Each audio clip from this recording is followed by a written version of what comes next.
വീണ്ടും ശശി തരൂർ വിവാദങ്ങളിൽ നിന്നും വിവാദങ്ങളിലേക്ക് ചേക്കേറുകയാണ്.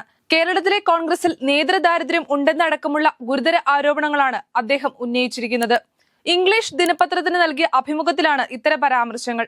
നന്നായി പ്രവർത്തിച്ചില്ലെങ്കിൽ കേരളത്തിൽ കോൺഗ്രസ് മൂന്നാം തവണയും പ്രതിപക്ഷത്തിരിക്കുമെന്നും തരൂർ പറഞ്ഞു വെക്കുന്നുണ്ട്. കോൺഗ്രസ് വോട്ടുകൊണ്ട് മാത്രം കേരളത്തിൽ ജയിക്കില്ലെന്നും ജനങ്ങളുടെ വലിയ പിന്തുണ തനിക്കുണ്ടെന്നും കോൺഗ്രസ് വിരുദ്ധ വോട്ടുകളും തനിക്ക് ലഭിച്ചെന്നും തരൂർ പറയുന്നു.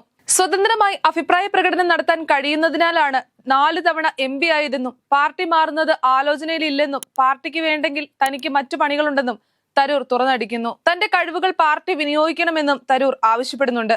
രാഹുൽ ഗാന്ധിയുമായുള്ള കൂടിക്കാഴ്ചയിൽ തൃപ്തിയില്ലെന്നാണ് ശശി തരൂരിന്റെ പുതിയ പരാമർശങ്ങൾ സൂചിപ്പിക്കുന്നത്. മുഖ്യമന്ത്രി സ്ഥാനാർത്ഥിത്വം ലക്ഷ്യമിട്ടുള്ള നീക്കമാണ് ശശി തരൂരിന്റെ പുതിയ അഭിമുഖത്തിലെ പരാമർശങ്ങൾ എന്നാണ് രാഷ്ട്രീയ നിരീക്ഷകർ വ്യക്തമാക്കുന്നത്. താൻ നേതൃപദവിക്ക് അനുയോജ്യനാണെന്ന് പല ഏജൻസികൾ നടത്തിയ സർവേകളും ചൂണ്ടിക്കാട്ടിയിരുന്നുവെന്ന് തരൂർ പറയുന്നു.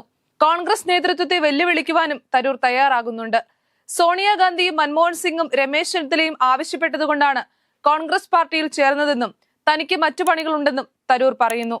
LDF സർക്കാരിന്റെ വ്യവസായ രംഗത്തെ പുകഴ്ത്തി ലേഖനമെഴുതിയെന്ന വിവാദം കെട്ടടങ്ങും മുൻപെയാണ് പുതിയ പരാമർശങ്ങളുമായി ശശി തരൂർ വീണ്ടും വാർത്തകളിൽ നിറയുന്നത്.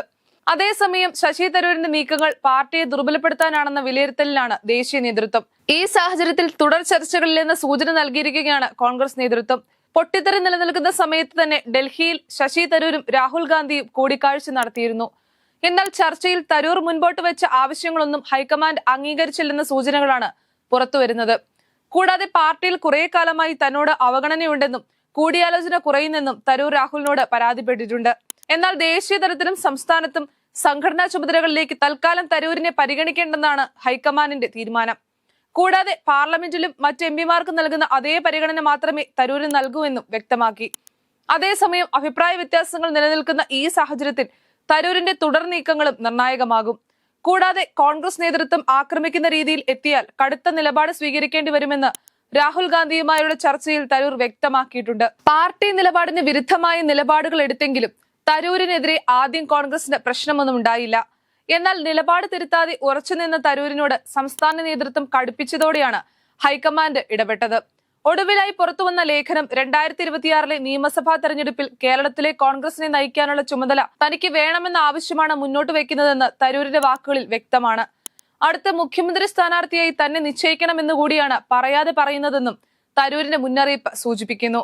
സംസ്ഥാനത്ത് BJP ആദ്യമായി വിജയം പ്രതീക്ഷിച്ചു തുടങ്ങിയ മണ്ഡലമാണ് തിരുവനന്തപുരം. കേരളത്തിന്റെ ലോക്സഭാ തെരഞ്ഞെടുപ്പ് ചരിത്രത്തിൽ തന്നെ ആദ്യമായി BJP രണ്ടാമതെത്തിയതും തിരുവനന്തപുരത്താണ്. മറ്റൊരു മണ്ഡലത്തിലും 2024 മുൻപ് വരെ അവർക്ക് രണ്ടാമതെത്താൻ കഴിഞ്ഞിട്ടില്ല. 2014 തെരഞ്ഞെടുപ്പിൽ വിജയത്തിന്റെ വക്കോളം എത്തുന്ന പ്രകടനമായിരുന്നു BJP കാഴ്ചവെച്ചത്. 15,470 വോട്ടിന്റെ ഭൂരിപക്ഷത്തിലായിരുന്നു അന്ന് UDF സ്ഥാനാർത്ഥി ശശി തരൂരിന്റെ വിജയം. തരൂർ ഇടഞ്ഞ് പാർട്ടി വിട്ടാൽ ഉപതെരഞ്ഞെടുപ്പിന് സാധ്യത വന്നാൽ തിരുവനന്തപുരത്ത് ജയിച്ചേ മതിയാകൂ എന്ന നിലപാടിലാണ് BJP.